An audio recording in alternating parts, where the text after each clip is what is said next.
As hard as this may be to hear, you were a supply to the narcissist. Their goal was to control you in order to feed their deep desire for validation and admiration. None of it was real.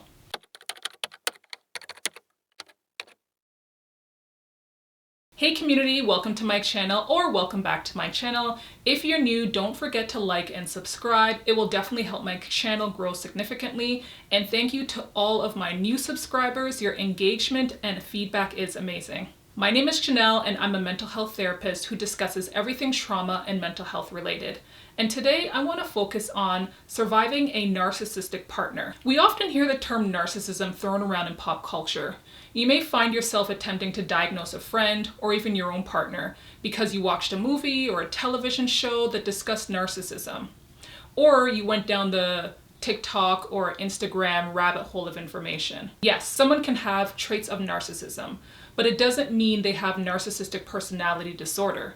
The person needs to be diagnosed by a psychiatrist, preferably one with knowledge regarding narcissistic PD.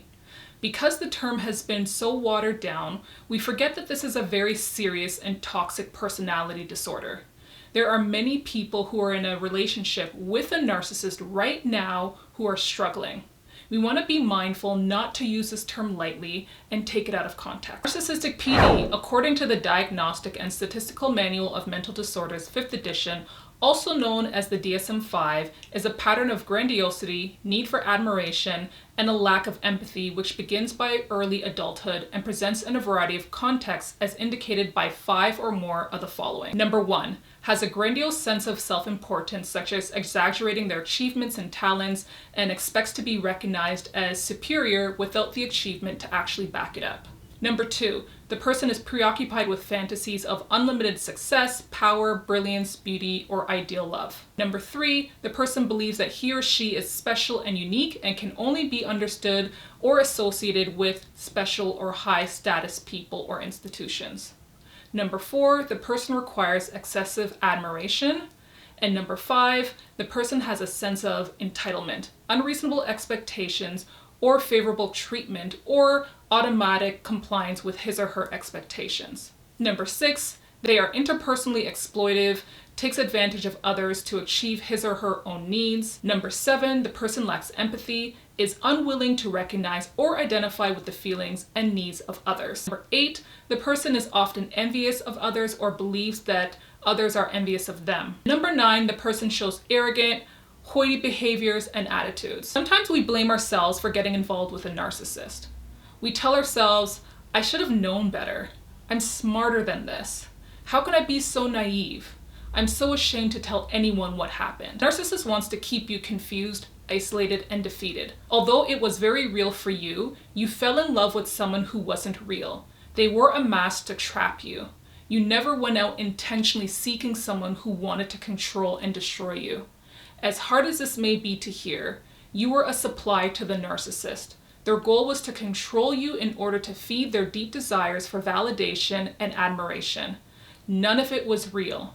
Deep down, they were empty and they don't know how to love anyone, not even themselves. At least not their true self. Their true self fears rejection, abandonment, has low self-esteem, and they're empty. They are void of compassion and empathy, and they are good at what they do. You'll hear me mention what's called the narcissistic supply. I'm referring to what the narcissist needs from their unsuspecting target. Validation, importance, limitless treatment of admiration to feed their self-centered behavior. This person is a means to an end to get their supply. The narcissist traps their supply by engaging in what's called the Narcissist Cycle of abuse. Here are 4 phases that a narcissist cycles between with his or her supply. Number 1, ideation or love bombing.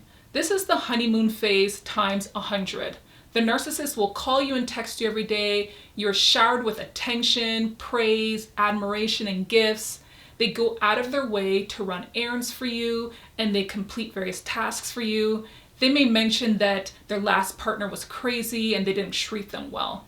They'll tell you that you are the only one that can connect with them and understand them.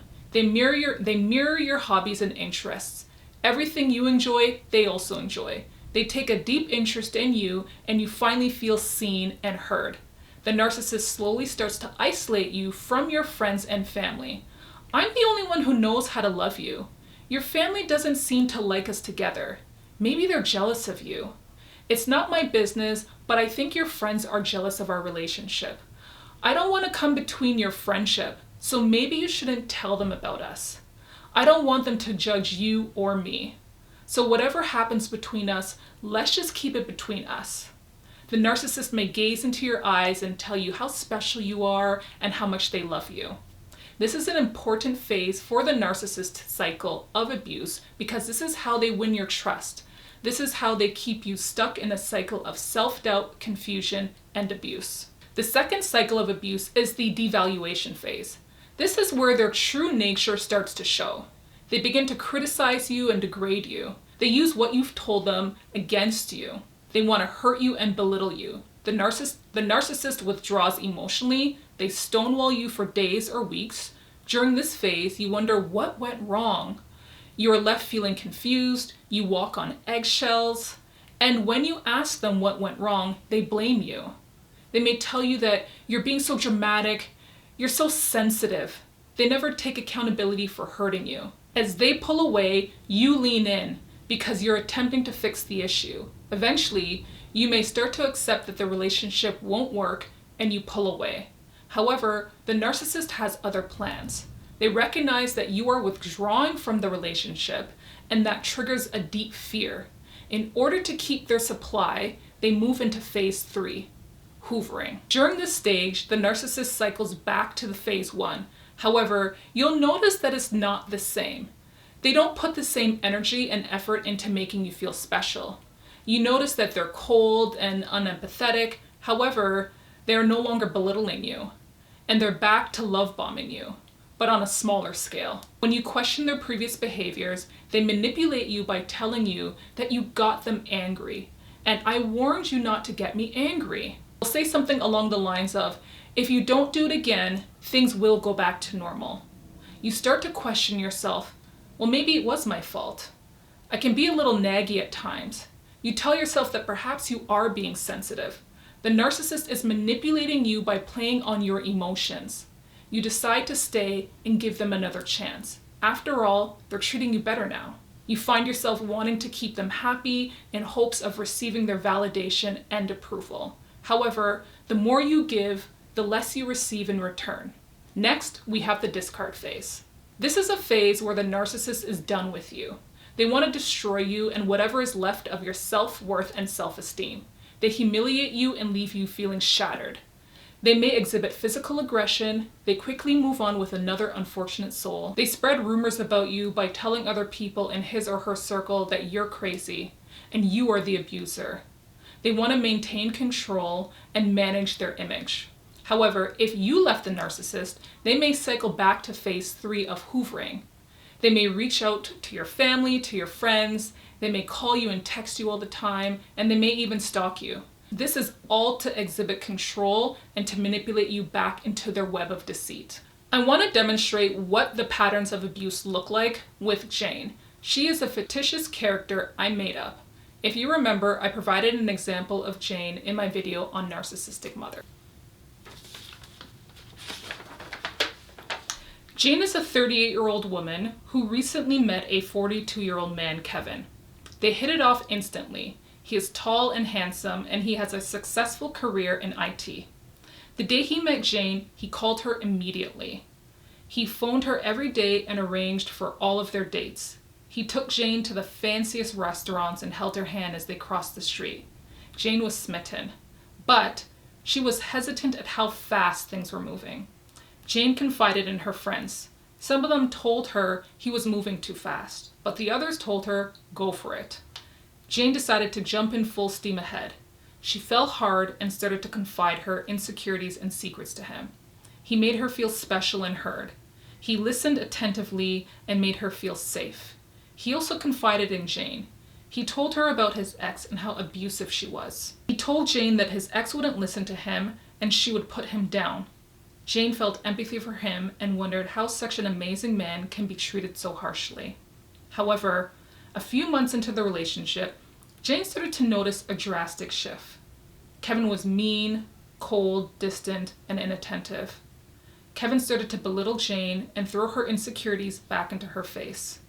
When Jane asked what she had done, Kevin stonewalled her for 2 weeks. Jane was confused and lost. How can this be the same man I fell in love with? Jane demanded that Kevin speak to her, and that enraged him. He shouted at her and shoved her. After several attempts at making it work, Jane realized that she couldn't save the relationship. She withdrew emotionally and stopped calling. She wanted to talk to her friends about the situation, but she felt embarrassed and afraid. She didn't want them to judge her. Kevin realized that Jane was drifting away, so he sent her flowers and he began to love bomb her all over again. He told her not to get him so angry next time. He professed his love and admiration. Jane was very confused. However, she missed his attention and decided to take him back after he promised things would be better if she changed her behavior. Kevin soon lost interest again and stopped showing up for date night. He criticized her for being needy and blamed her for the demise of the relationship. Kevin stopped calling her, but he did keep tabs on her. His goal was to humiliate her and make sure she had no self-worth left. 1 month later, he started to date someone new. So this is an example of the different phases a narcissist moves through to fuel their need for admiration, validation, aka supply. It's never real for the narcissist. However, it's very real for the person caught in the cycle of abuse. The narcissist uses their supply until there is nothing left. It's not easy to leave a narcissist. The narcissist wants their target to be dependent on them, especially for emotional gratification. According to Emily Walker, the author of Recovery from Narcissistic Abuse, Gaslighting, and Codependency, narcissists use intermittent reinforcement to keep you hopeful that you're going to get a reward. She stated an unpredictable schedule of rewards allows more dopamine, also known as the aka feel-good hormone, into the brain, strengthening the reward circuit to engage with the source of pleasure over and over. We become addicted to the reward. It's not just psychological, it's also biochemical. It's similar to playing the lottery. We had a few wins with many losses. However, our brain is hardwired to that win, and we keep playing even though we are giving more and getting less in return. Another reason we stay is because of trauma bonding. This concept also includes intermittent reinforcement through rewards and punishment. Trauma bonding can evoke a deep-rooted issue that stems from childhood attachment issues and fear of abandonment. We also have hope that the person will change. Love bombing is a very powerful tool that reminds us of what used to be. In our mind, we saw the person as kind and caring, and we can't fathom that they were wearing a mask the entire time. You believe that you can control the situation by finding fault. You blame yourself for what went wrong. If I fix my behavior, I can fix the relationship. To further the self-doubt, confusion, and self-blame, the narcissist may bring a third party into the relationship to further validate their point. This tactic is called triangulation. Recovery from a narcissistic relationship can be challenging. It can leave you feeling depleted, lost, lacking trust, in a state of hopelessness, helplessness, confusion, self-doubt, self-blame, shame, and guilt. We can also develop complex PTSD and PTSD. You can watch my video on complex PTSD, link is in the description box below. Many folks don't understand how they could have ended up in such a relationship. One might think only a weak person can be exploited or taken advantage of. I'm not weak. According to Shahida Arabi, author of Power, Surviving and Thriving After Narcissistic Abuse, a narcissist doesn't exploit your weakness. They exploit your kindness, empathy, and compassion. Remember, it has nothing to do with being weak or strong. It's hard to acknowledge that a person can be cruel and sociopathic, let alone a person that we fell in love with. We question our judgment and we wonder how things got so bad. Try to remember nothing you did warranted the narcissistic behavior, meaning you could not control them. Although you were heavily impacted by their behavior, it wasn't about you. It was always about them fueling their needs no matter the cost to anybody else around them. Recovery is challenging, but it is possible. Here are a few strategies that can promote healing and recovery. Number 1, develop awareness about the situation. It's important that you realize that you are in a relationship with a narcissist, or you were in a relationship with a narcissist. Without this awareness, you will continue to believe that you can change the narcissist by managing your behavior. You need to realize that it's not about you. Number 2, do your homework. Read books about Narcissistic PD, watch videos, and read articles so you know exactly what you're dealing with. This will help you to no longer see yourself as the problem. You will soon recognize the abusive tactics that trapped you in the narcissist web. Awareness is key for change to occur. Number 3, connect with others. The narcissist most likely isolated you from your friends and family, or maybe they took advantage of an already strained relationship. Connect with friends and family that you trust. Allow yourself to laugh and have fun. Be silly, watch your favorite movie, and connect back to happy memories. If it's not possible to connect with family or friends, connect with a support group of other people who have survived being in a narcissistic relationship. Community is important for healing, and it will allow you to realize that you weren't the only one. The narcissist wants to keep you in this feeling of shame and guilt. You may be convinced that no one will ever understand you, but trust me, they will understand you once you find the support group and community.